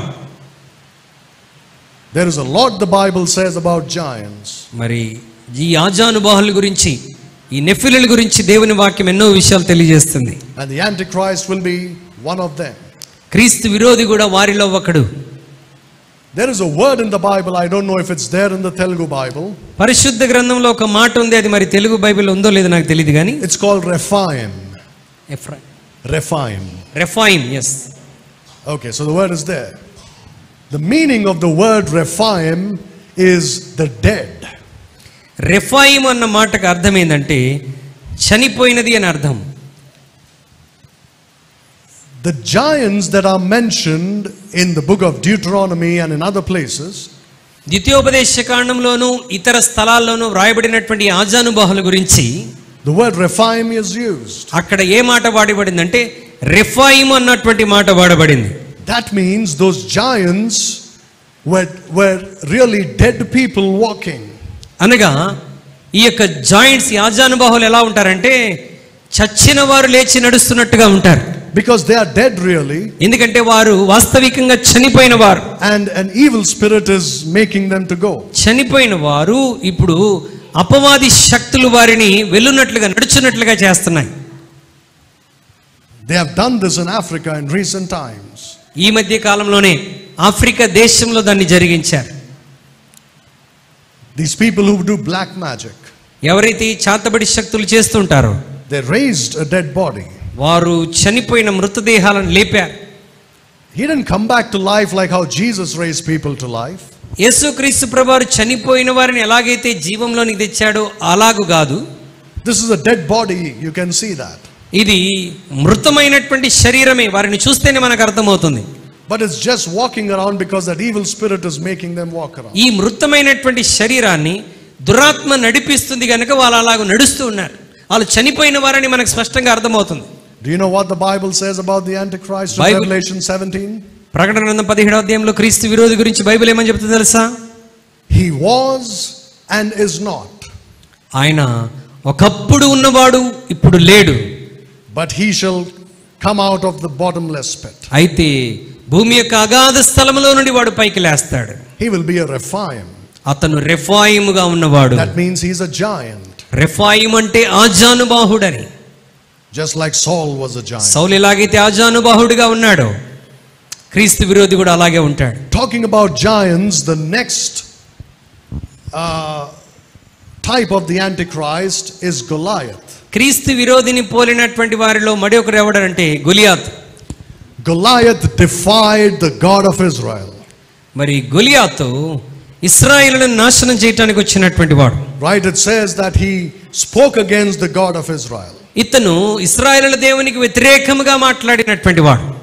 What does David say to him? దావీదు గొలియాతును చూసి ఏమన్నాడు? Right, he said to his people, who is this uncircumcised fellow who is talking against our తన God? ప్రజలతో మాట్లాడుతుంటున్నాడు, జీవముగల దేవుని నామాన్ని తిరస్కరించడానికి సున్నతి లేని ఫిలిస్తీయుడు అంతటి వాడు. And he goes against him. అలా మాట్లాడుతూ దావీదు ఆ గొలియాతుకు వ్యతిరేకంగా వెళ్తాడు. How does Goliath die? గొలియాతు ఏ విధంగా చనిపోయాడు? Head wound. తలకు గాయం తగిలి చనిపోయాడు. He is a type of the Antichrist and he was a giant. కాబట్టి ఇతడు కూడా ఆజానుబాహుగా ఉన్నటువంటి వాడే, క్రీస్తు విరోధి పోలికను కలిగినటువంటి వాడు. And Goliath is a Philistine. గొలియాతు ఫిలిస్తీయుడు. How can that be? అది ఎలా సాధ్యం? How can a Philistine be a giant? ఫిలిస్తీయులు ఆజానుబాహులు ఎలా అవ్వగలరు? You see, this is a very big study, but I'll just summarize it for you. ఇది చాలా పెద్ద study, కానీ మీకు సారాంశం చెప్తున్నాను.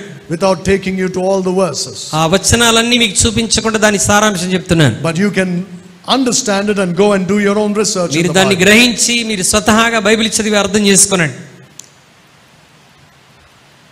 When God brought Israel out of Egypt, ఇశ్రాయేలును దేవుడు ఐగుప్తు నుండి బయటికి తీసుకుని వచ్చినప్పుడు what was the biggest problem? వారికి ఉన్నటువంటి పెద్ద సమస్య ఏంటంటే, remember when the spies were sent by Moses to spy out the land of Israel. మరి మోషే కానాను దేశానికి వేగుల వారిని వేగు చూడటానికి పంపించినప్పుడు what did they come back and say? ఈ వేగుల వారు తిరిగి వచ్చి ఏమని చెప్పారు? There we saw the sons of Anak. అక్కడ మరి అనాతు కుమారులను మేము అక్కడ చూసాము.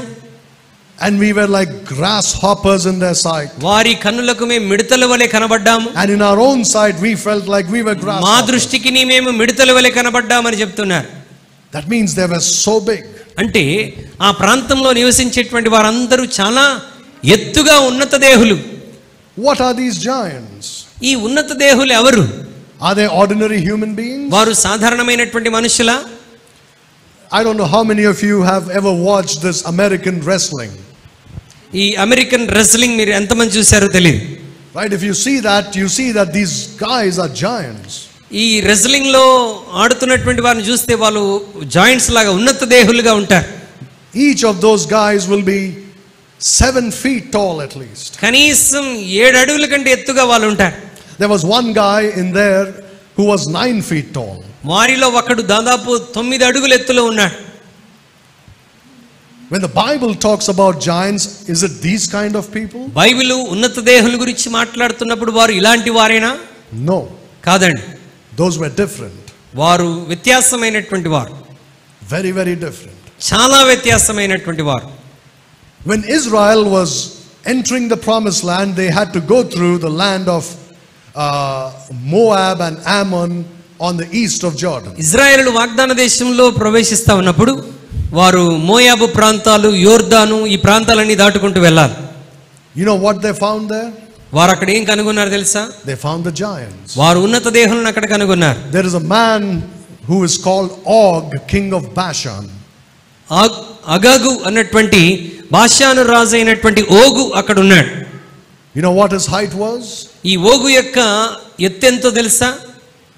Almost 15 feet. 15 అడుగులు ఎత్తంట. More than the ceiling here. అంటే ఈ సీలింగ్ కంటే ఇంకా హైట్ లో ఉన్నటువంటి వాడు. The devil planted these giants in the way of Israel. సాతానుడు ఇశ్రాయేలును వెళ్ళేటువంటి మార్గంలో అక్కడక్కడ ఈ ఉన్నత దేహులను ఏర్పాటు చేశాడు. If you read Deuteronomy 2, ద్వితీయోపదేశకాండం 2వ అధ్యాయం చూస్తే you will see that these giants were there exactly in the route that Israel took to go to Canaan. ఈ ఉన్నత దేహులు ఎక్కడెక్కడ ఉన్నారంటే ఇశ్రాయేలుడు ఏ మార్గము గుండా వెళ్ళవలసిందో ఆ మార్గాల్లో అక్కడక్కడ ఉన్నారు. You think that is coincidence? అదేదో అకస్మాత్తుగా జరిగినటువంటి సంఘటన అనుకుంటున్నారా? No, that was planted by the devil. అది సాతాను యొక్క ప్రణాళిక. సాతానుడే వారిని అక్కడ ఏర్పాటు చేశాడు. You know, in modern day warfare, మరి ప్రాచీన కాల యుద్ధాలలో, in today's, నేటి ప్రస్తుత కాల యుద్ధాల్లో, if an enemy is trying to attack, let's say, a place belonging to someone, ఈ నవీన కాల యుద్ధములో ఒకవేళ శత్రువు ఎవరిదైనా స్థలంలో పోరాటం చేయాలి అని అంటే, these people of that place, the army, will place landmines. మరి ఈ యొక్క సైన్యం ఏం చేస్తారంటే ల్యాండ్ మైన్స్ ఏర్పాటు చేస్తారు. So that when the enemy comes and steps on the landmine which is under the ground, ఆ శత్రువు వచ్చి ఈ యొక్క ల్యాండ్ మైన్స్ మీద కాలు వేసినప్పుడు it bursts and he dies. అది పేలి శత్రువు చనిపోతాడు. So these giants were placed in the route like landmines. అదే విధంగా ఇశ్రాయేలు ప్రయాణం చేసేటువంటి మార్గంలో సాతానుడు ఈ ల్యాండ్ మైన్స్ వలె ఈ ఉన్నత దేహులను అక్కడక్కడ ఏర్పాటు చేశాడు. Even when they entered the land of Canaan, it was full of giants. వారు కనాను దేశంలో ప్రవేశించినప్పుడు కనాను దేశం అంతటా కూడా ఈ ఉన్నత దేహులే ఉన్నారు. Right next to Jerusalem is a place called the Valley of Rephaim. మరి యెరూషలేమునకు పక్కనే మరి రెఫాయిం లోయ ఒకటి ఉన్నది. That means it was full of giants when Israel came there. అంటే ఈ రెఫాయిం లోయలో ఇశ్రాయేల్ అక్కడికి వచ్చేసరికి ఉన్నత దేహులు అందరూ కూడా ఉన్నత దేహులు అక్కడ ఉన్నారు. They had to fight and kill them. కాబట్టి ఇశ్రాయేలు ఈ ఉన్నత దేహులను ఎదిరించి వారిని చంపాలి. The devil genetically modifies human beings to fight against God's people. సాతానుడు జెనెటికల్ గా, జన్యుపరముగా మరి మనుషులను ఆ విధముగా సిద్ధపరిచి పోరాటానికి నిలబెడతాడు. That's what Goliath was. గొలియాతు కూడా అలాంటి వాడే. That's what Nimrod was. నిమ్రోదు అలాంటి వాడే. And that's exactly how the Antichrist will be. క్రీస్తు విరోధి కూడా అలాగే ఉండబోతున్నాడు. He will be a giant like Goliath. అతను గొలియాతు వలె ఉన్నత దేహాన్ని కలిగినటువంటి వాడు. And he will be a Rephaim. ఆయన రెఫాయిము అని పిలువబడుతున్నటువంటి That వాడు. means he is dead but he comes back to life. దాని అర్థం ఏంటంటే చనిపోయిన వాడే కానీ మరలా ప్రాణం పోసుకొని వస్తాడు. He's Goliath is a type of Christ. గొలియాతు కూడా క్రీస్తు విరోధికి సాదృశ్యంగా ఉన్నవాడు. Then there is another type of the Antichrist. క్రీస్తు విరోధికి సూచనగా ఉన్న వారిలో మరి ఒకడు. He was the king of Israel. ఆయన ఇశ్రాయేలుకు రాజుగా ఉన్నటువంటి వాడు. His name is Ahab. అతని పేరు Ahab. He is called the wicked prince of Israel. ఇశ్రాయేలులకు దుష్ట రాజుగా ఉన్నటువంటి వాడు. And he marries a Phoenician woman by name Jezebel. మరి అతను చాలా భయంకరమైన స్త్రీ యెజబెలును వివాహం చేసుకున్నాడు. Right? You know about Jezebel. యెజబెలు గురించి మనందరికీ తెలుసు. She was a Phoenician woman. ఆమె ఫెనీషియా దేశస్థురాలు. She belonged to the places called Tyre and Zidon in the Bible. మరి తూరు సీదోను ప్రాంతానికి చెందినటువంటి స్త్రీ ఈమె. And if you read what the Bible says about Tyre and Zidon, తూరు సీదోను గురించి బైబిల్ ఏం చెబుతుందో మనం చదివితే, you will see that some of the most horrible things in history took place there. తూరు సీదోను ప్రాంతాల్లో చరిత్రలో చాలా భయంకరమైన కార్యాలు అక్కడ జరిగాయి. It was known for devil worship. అది దెయ్యపు ఆరాధనకు, సాతాన ఆరాధనకు పేరుగాంచినటువంటి స్థలం. They worshiped the devil under the name of Baal. మరి బయలు అన్నటువంటి పేరు మీద వారు సాతానుని ఆరాధిస్తారు. Her father was a priest and king of Baal. మరి He was a priest of Baal. అతను బయలుకు యెజబెల్ యొక్క తండ్రి యాజకుడిగా ఉన్నటువంటి వాడు. So she is a Baal worshipper. కాబట్టి ఈ యెజబెల్ కూడా బయలు ఆరాధికురాలు. And she brought Baal worship into Israel. ఈ బయలు ఆరాధన యెజబెల్ ఎక్కడ తీసుకొని వచ్చింది? ఇశ్రాయేలులోనికి తీసుకొని వచ్చింది. Look at 1 Kings chapter 16 and verse 31. మొదటి రాజుల గ్రంథం 16వ అధ్యాయం 31వ వచనాన్ని మనం చూసినట్లయితే, మొదటి రాజుల గ్రంథం 16వ అధ్యాయం 31వ వచనాన్ని నేను చదువుతున్నాను. నేబాతు కుమారుడైన యెరోబోము జరిగించిన పాపక్రియలను అనుసరించి నడుచుకొనుట స్వల్ప సంగతి అనుకొని అతడు సిదోనియులకు రాజైన ఎద్బయలు కుమార్తె అయిన యెజబెలును వివాహం చేసుకుని బయలుదేవతను పూజించుచు వారిని మ్రొక్కుచునుండెను. She was the daughter of Ethbaal. యెజబెలు ఎవరి కుమార్తె అంట? ఎద్బయలు కుమార్తె. The king of the Zidonians. సిదోనియా దేశానికి రాజైన ఎద్బయలు కుమార్తె. And she brought Baal worship into Israel. బయలు దేవత ఆరాధన ఇశ్రాయేల్ దేశంలోనికి తీసుకుని వచ్చిన స్త్రీ Jezebel. She brought the worship of Ashtoreth into Israel. అష్టారోతు దేవతను ఆరాధించే ఆరాధన ఇశ్రాయేల్లోనికి తీసుకుని వచ్చింది. Because the Bible says Ashtoreth is the goddess of the Zidonians. అష్టారోతు సిదోనియుల సంబంధమైనటువంటి దేవత. And the Bible says that Ashtaroth is called the queen of heaven. అష్టారోతు మరి queen of haven, పరలోకపు రాణి అని పేరుగాంచినటువంటిది. And you'll read in the book of Jeremiah that Israel worshipped the queen of heaven. ఇర్మియా గ్రంథంలో మనం చూస్తే ఇశ్రాయేలీయులు ఈ రాణిని ఆరాధించినట్టుగా మనం చూస్తున్నాం. Now look at 1 Kings chapter 10 and verse 22. మొదటి రాజుల గ్రంథం 10వ అధ్యాయం 22వ వచనాన్ని చూడండి. మొదటి రాజులు 10వ అధ్యాయం 22వ వచనం. సముద్రమందు హీరాము ఓడలతో కూడా తర్షీసు ఓడలను రాజును కలిగి ఉండెను. ఈ తర్షీసు ఓడలు 3 సంవత్సరములకు ఒక మారు బంగారమును, వెండిని, దంతమును, కోతులను, నెమలి పిట్టలను తీసుకుని వచ్చుచుండిరి. I'm sorry brother, it is 2 Kings chapter 10. రెండవ రాజుల గ్రంథం చూద్దాం దయచేసి. రెండవ రాజుల గ్రంథం verse 22. Chapter 10 verse 22. 10వ అధ్యాయం 22వ వచనం. అప్పుడతడు వస్త్రాల మీద ఉన్నత అధికారిని పిలిచి, వస్త్రశాల మీద ఉన్న అధికారిని పిలిచి, బయలునకు మొక్కు వారికి అందరికీ వస్త్రములు బయటికి తెప్పించమని చెప్పగా వాడు తెప్పించెను. Now I want to tell you something here. ఇక్కడ ఒక విషయాన్ని నేను చెప్తున్నాను. I have a lot of verses to show you, but it will take too much time, so I'm skipping. అనేక వచనాలు ఉన్నాయి, చూపించడానికి చాలా సమయం పడుతుంది కనుక నేను వాటిని దాటివేస్తున్నాను. In the English Bible there is a very special word used for clothes here. వస్త్రాలను గురించి ఇంగ్లీష్ బైబిల్లో ఒక ప్రత్యేకమైన పదం వాడబడింది. The word is vestry. వెస్ట్రీ అన్నటువంటి మాట ఈ ప్రత్యేకమైన వస్త్రాలకు వాడబడింది. Now in this verse that we have read, it says they brought forth vestments. Vestry is the place where there are vestments. Vestments, you know what's special about vestments? వెస్ట్మెంట్స్ యొక్క ప్రత్యేకత ఏంటో తెలుసా? These are either white or black robes. మరి వీరు వేసుకునే వస్త్రాలు అయితే తెల్లవి లేకపోతే పూర్తిగా నల్లవి. They are called vestments. వారు వెస్ట్మెంట్స్ అంటాం. Do you know who calls them vestments today? నేటి దినాల్లో వెస్ట్మెంట్స్ అని ఎవరిని పిలుస్తాం తెలుసా? The Roman Catholic priest who wears that white robe. Roman Catholic priest ఎవరైతే ఆ తెల్లని రోప్ని, తెల్లటి నిలువుటంగిని ధరిస్తారో వారిని పిలుస్తాం vestment. వాటిని వెస్ట్మెంట్స్ అని మనం పిలుస్తాం. And they have a place where they keep those vests and it's called vestry.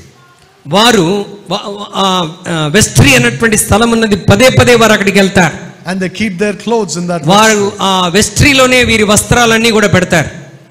Where did the Catholic Church get that from? ఈ క్యాథలిక్ సంఘాలకి ఈ నిలువుటంగీలు ఎక్కడి నుంచి వారు తెచ్చుకుంటారు? Why did they introduce that? Did apostles wear white clothes like that? ఈ తెల్లటి నిలువుటంగీల యొక్క పద్ధతిని ఎవరు పరిచయం చేశారు? అపోస్తలులు ఏమైనా నిలువుటంగీలు వేసుకుని వచ్చేటువంటి వారా? Where did it come from? మరి ఈ పద్ధతి ఎక్కడి నుండి వచ్చింది? I know I'm going to offend a lot of people when I say this. నేను ఈ మాట చెప్తున్నప్పుడు చాలా మందిని అఫెండ్ చేస్తున్నట్టుగా అనిపించవచ్చు. But I don't care because it's the truth. అది సత్యము గనుక వారు బాధపడినా నేను పట్టించుకోను. Roman Catholicism is nothing but Baal worship. Roman Catholicism బయలు ఆరాధనే అని నేను స్పష్టంగా జ్ఞాపకం చేస్తున్నాను. And I can take a study that will last for months on this subject. ఆ ఒక్క సబ్జెక్ట్ మీద నెలల తరబడి నేను బోధించవచ్చు. How the Catholic Church is nothing but an extension of Baal worship. కేథోలిక సంఘం బయలు ఆరాధనే తప్ప మరొకటి. ఆ బాబును కొంచెం కంట్రోల్ చేసుకో. కేథోలిక ఆరాధన బయలు ఆరాధన తప్ప మరొకటి కాదు. What do they call these people who wear those white clothes in the Catholic Church? ఈ కేథలిక్ సంఘాల్లో తెల్లటి నిలువుటంగిలు ధరించినటువంటి వారిని ఏమని పిలుస్తారు తెలుసా? There are two words for them. వారికి రెండు పదాలు ఉన్నాయి. One is called a priest. ఒకటి యాజకులని. Secondly, he's called a father. రెండవది ఫాదర్స్ అని. Though he never married and never has any children. వారు పెళ్లి చేసుకోకపోయినా పిల్లలు లేకపోయినా వారిని ఏమని పిలుస్తారు? ఆర్సిఎం ఫాదర్స్ అంటుంటాం కదా. Where does that come from? ఈ పదం ఎక్కడి నుండి వచ్చింది? Does the Bible call Peter Father Peter? మరి పేతుర్ని ఫాదర్ పీటర్ అని ఏమైనా పిలిచారా? Father Paul? ఫాదర్ పాల్ అని ఏమైనా పిలిచారా? Or priest Paul? లేకపోతే ప్రీస్ట్ పాల్ అని ఏమైనా పిలిచారా? No. లేదండి. They borrowed it from Baal worship. ఈ పదాలు ఎక్కడి నుండి తెచ్చుకున్నారంటే బయలు ఆరాధన నుండి తెచ్చుకున్నారు. You'll read about it in Judges chapter 17 and Judges chapter 18. న్యాయాధిపతుల గ్రంథం 17వ అధ్యాయం 18వ వచనంలో ఈ విషయాలు మనం చూస్తాం. When the tribe of Dan went and worshipped Baal. మరి దాను గోత్రము వెళ్ళి బయలును ఆరాధించినప్పుడు they appointed a Levite priest to be the priest of Baal. వారు లేవి యాజకుని బయలుకు యాజకుడిగా వారు నిలబెట్టారు. And they called him a priest and they called him a father. అతన్ని యాజకుడిగాను తండ్రిగాను పిలిచారు. Roman Catholicism is Baal worship which was brought into Israel by Ahab. Roman Catholicism ఒక బయలు ఆరాధన. అది ఎవరి ద్వారా ఇశ్రాయేలు దేశంలోనికి తీసుకొని రాబడిందంటే యెజబెలుని వివాహమాడినటువంటి అహాబు ద్వారా. Now look at this. Ahab married Jezebel. అహాబు యెజబెలుని వివాహం చేసుకున్నాడు. This happened in the 3rd century AD once again in the Catholic Church. ఇది క్రీస్తు శకం 3వ శతాబ్దంలో జరిగినటువంటి కార్యం. The Roman Emperor Constantine, రోమా చక్రవర్తి అయినటువంటి కాన్స్టంటైన్ అనేటువంటి వ్యక్తి, you know what he did? ఆయన ఏం చేశాడు తెలుసా? There was a marriage between paganism and Christianity. మరి పాగనిజం అన్యజనులకు క్రైస్తవులకు వివాహం చేస్తున్నప్పుడు, not literal marriage, మరి అక్షరార్థమైన వివాహం కాదు, but a marriage of religions. మతాలు ఏకమవుతున్నప్పుడు అన్యజనులు క్రైస్తవ్యము ఒకటైపోవటం. Constantine the king brought paganism into the church. Constantine చక్రవర్తి ఈ పాగనిజం అన్నటువంటి దాన్ని క్రైస్తవ్యంలోనికి తీసుకొని వచ్చాడు. Just like Ahab brought Jezebel into Israel. అహాబు ఎలాగైతే యెజబెలును బయలు ఆరాధనని ఎలాగైతే ఇశ్రాయేల్ దేశంలోనికి తెచ్చాడు. And we know from the Bible that the Antichrist is connected to the Roman Catholic Church. మనం బైబిల్ గ్రంథంలో నేర్చుకున్నట్టుగా క్రీస్తు విరోధి రోమన్ కేథలిక్ సంఘానికి కనెక్షన్ కలిగినటువంటి వాడని మనం నేర్చుకున్నాం. The woman, the harlot, the prostitute in Revelation 17. ప్రకటన గ్రంథం 17వ అధ్యాయంలో రాయబడినటువంటి వేశ్య is the Roman Catholic Church. Roman Catholic సంఘం. And she rides the beast, the Antichrist. ఆమె క్రీస్తు విరోధి అనేటువంటి మృగం మీద స్వారీ చేస్తూ ఉంటుంది. And the Catholic Church is connected to Baal worship. కేథలిక సంఘం బయలు ఆరాధనకి సంబంధం కలిగినటువంటిది. I'll tell you something. మీకు ఒక విషయాన్ని జ్ఞాపకం చేస్తున్నాను. Have you heard of the word cannibal? Cannibal అన్నటువంటి మాట మీరు విన్నారా? What is the meaning? దాని అర్థం ఏంటి? Those who eat humans. మరి మనుషులను చంపుకొని తినేటువంటి వారిని మరి క్యానిబల్స్ అని మనం పిలుస్తాం. Do you know where the word cannibal comes from? ఈ క్యానిబల్ అన్నటువంటి మాట ఎక్కడి నుండి వస్తుందో తెలుసా? It comes from two words. అది రెండు పదాల నుండి ఈ క్యానిబల్ అన్నటువంటి మాట వస్తుంది. It comes from the words Khan Ibal. Khan ఇబాల్ అన్నటువంటి ఈ రెండు పదాల కలయికయే cannibal. And the meaning of Khan Ibal is priest of Baal. ఈ ఖాన్ ఇబాల్ అన్నటువంటి మాటకు అర్థం ఏంటంటే బయలు యొక్క యాజకుడు అని అర్థం. Why is a human eater called a priest of Baal? మనుషులని చంపుకొని తినేటువంటి వాడు మరి బయలు యొక్క యాజకుడని ఎలా పిలువబడతాడు? Because the priests of Baal would offer human sacrifices. బయలు యొక్క యాజకుడు నరబలిని అర్పిస్తూ ఉంటాడు. And he would drink the blood of that human and eat his flesh. ఆ యొక్క నరబలి అర్పించిన తర్వాత బలి అర్పించిన రక్తాన్ని ఆ యాజకుడు తాగి ఆ మాంసాన్ని తింటాడు. As part of worshipping Baal. ఆ బయలు ఆరాధనలో అదొక భాగం. That's why those who eat human flesh are called cannibals. కాబట్టి నరమాంస భక్షకులని క్యానిబల్స్ అని మనం పిలుస్తాం in English. ఇంగ్లీష్లో. I'll tell you something interesting. ఇక్కడ ఒక ఆసక్తికరమైన విషయాన్ని చెప్తున్నాను. To show you the connection between the Catholic Church and cannibals. Catholic సంఘానికి క్యానిబాల్కి ఉన్నటువంటి సంబంధాన్ని మీకు జ్ఞాపకం చేస్తాను. The Catholic Church said, well, we cannot really eat humans. Catholic సంఘం ఏమన్నదంటే మేము నిజంగానే మరి మనుషుల్ని చంపుకొని తినలేము. But let us change it so that those who worship Baal will follow us. మరి ఈ పద్ధతిని మార్చేద్దాము. అలా మార్చగలిగితే బయలును ఆరాధించేటువంటి వారు మనల్ని వెంబడిస్తారు. So you know what they did? వాళ్ళు ఏం చేస్తారు తెలుసా? We will not offer literal human sacrifice. మనము మరి మనుషులను నరబలిగా అర్పించటం కంటే కూడా every Sunday morning at 11 o'clock ప్రతి ఆదివారం ఉదయం 11 గంటలకు we will sacrifice Jesus Christ. మనం యేసుక్రీస్తుని బలి ఇద్దాం. We will eat his flesh and drink his blood. ఆయన శరీరము తిని ఆయన రక్తమును త్రాగుదాం. So see, we also are like you, Baal worshippers. You know, these Catholics say. మరి క్యాథలిక్స్ ఏమంటారంటే చూడండి మనము కూడా బయలు ఆరాధన చేసినట్టుగానే చేస్తున్నాము. So you also can join our religion. మీరు కూడా మా మతంలో మీరు జాయిన్ అయిపోవచ్చు. Because we are also Baal worshippers. మేము కూడా బయలు ఆరాధికులముగానే ఉన్నాము. We also eat his flesh and drink his blood. మేము కూడా ఆ యొక్క నరుని యొక్క రక్తమును శరీరమును మేము తింటున్నాం. You see, I told you, right? Constantine mixed two religions. Constantine అనేటువంటి వాడు ఏం చేశాడు? ఈ రెండు మతాలను ఏకము చేసేసాడు. He mixed paganism with Christianity. ఆయన పాగనిజం ని క్రైస్తవ్యంతో కలిపి వేసి ఏకం చేసేసాడు. And that was Baal worship and Christianity. అది బయలు ఆరాధన మరియు క్రైస్తవం రెండు ఏకం చేసేసాడు. It started with Ahab bringing Jezebel into Israel. అహాబు మరి యెజబేలును ఇజ్రాయెల్లోనికి తీసుకొని రావటంతో ఆరంభమైనది. You must understand that Rome and the Catholic Church system, మరి రోమా క్యాథలిక్ సిస్టమ్ని మనం అర్థం చేసుకోవాలి. that it's of the devil. అది సాతానుకు సంబంధించిన పద్ధతి. Now many people ask me this question. చాలా మంది నన్ను ఈ ప్రశ్న అడుగుతారు. Does that mean all the Roman Catholics are devils? అంటే పాస్టర్ గారు ఇక రోమన్ క్యాథలిక్స్ వారు అందరూ కూడా దెయ్యాలనే? No, we are not talking about the people. మనము ప్రజలను గురించి మాట్లాడలేదు. We are not talking about the people who attend these churches. ఎవరైతే ఈ రోమన్ క్యాథలిక్ సంఘానికి అటెండ్ అవుతున్నారో ఆ వ్యక్తుల గురించి మనం మాట్లాడలేదు. They are sheep, they don't know. వారు గొర్రెలు, వారికి సంగతులన్నీ తెలియదు. They have been deceived by the devil. వారు అపవాది చేత మోసగించబడి అక్కడికి వెళ్తున్నారు. And I will also say this. నేను మరొక విషయాన్ని చెప్తున్నాను. Among these people, ఈ ప్రజలందరి మధ్య, among these Roman Catholic people, ఈ రోమన్ క్యాథలిక్ ప్రజల మధ్యలో there will be many saved people. చాలా మంది రక్షించబడినటువంటి వారు ఉన్నారు. Because somehow or the other they hear about Christ.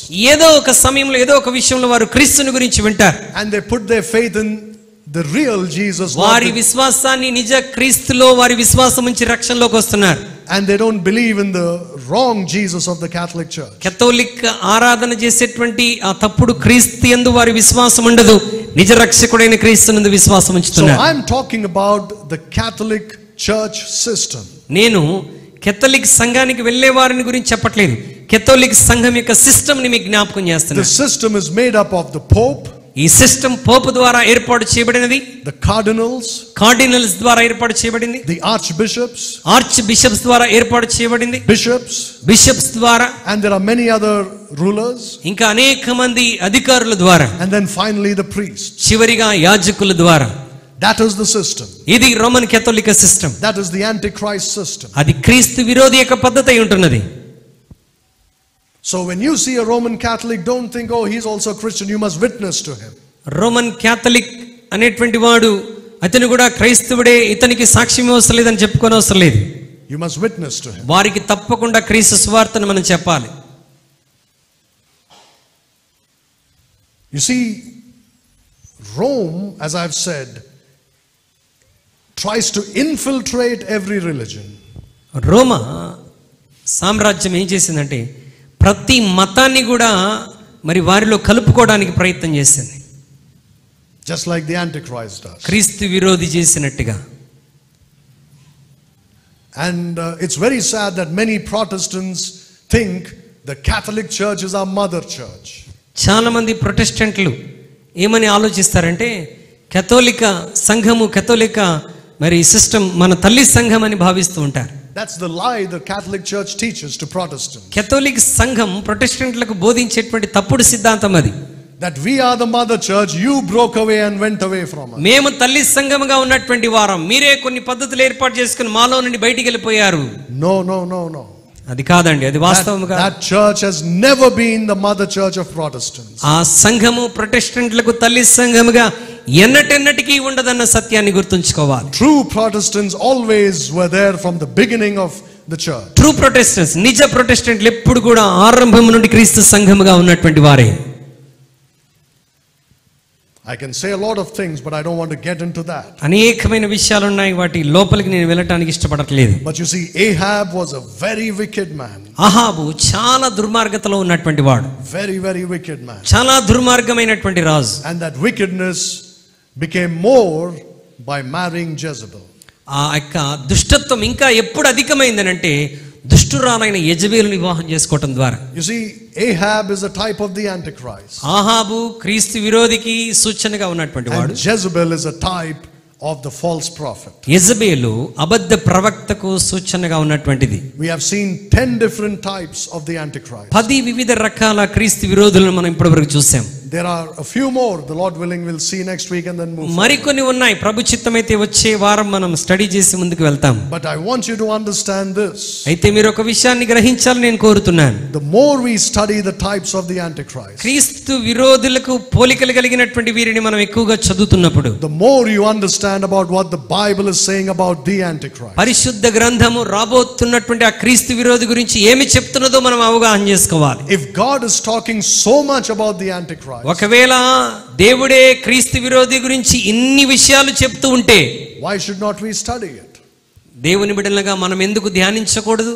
If God has put so much in the Bible about him, క్రీస్తు విరోధిని గురించిన సమాచారం ఇంత అధికముగా దేవుడే పరిశుద్ధ గ్రంథంలో రాసి ఉంచితే that means he wants you to study it. దాని అర్థం ఏంటంటే తన బిడ్డలు క్రీస్తు విరోధి గురించి, ఆ శత్రువు గురించి తెలుసుకోవాలి నా బిడ్డలని దేవుడు కోరుతున్నాడు. I'm not saying you should know more about him than Jesus Christ. నేను ఇలాగ చెప్పట్లేదండి, దయచేసి పొరపాటుగా అర్థం చేసుకోవద్దు. యేసయ్య కంటే ఎక్కువగా క్రీస్తు విరోధిని గురించి తెలుసుకోవాలని చెప్పట్లేదు.